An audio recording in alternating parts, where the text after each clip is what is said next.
Umringiz bekor o'tganini tushunasiz. Bo'lsa Abdulla akani bitta intervyusida menga yoqadigan yaxshi bir fikrlar bor. Nimaga deydi, sizlar haqiqatni ko'rishga intilmaysizlar? Nimaga ko'zinglarni yopib olib, yo'q deb o'tiraverasizlar? Iltimos bilimga intilinglar, ilmga intilinglar, o'shanda haqiqat kelib chiqadi deydi.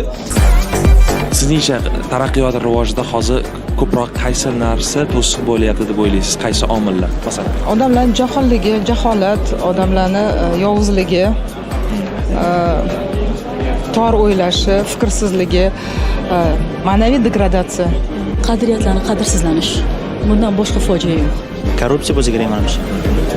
Hozirgi taraqqiyotda eng katta to'siq bo'layotgan omil bu ilmsizlik bo'ladi. Agar ilmni kuchaytirilsa va xuddi mana bugundek kitoblar taqdimoti, mana shunday insonlarni olib borayotgan ishlari o'rganilib, yoshlarga taqdim etilsa, o'ylayman, bu oldi olinadi. Agar O'zbekiston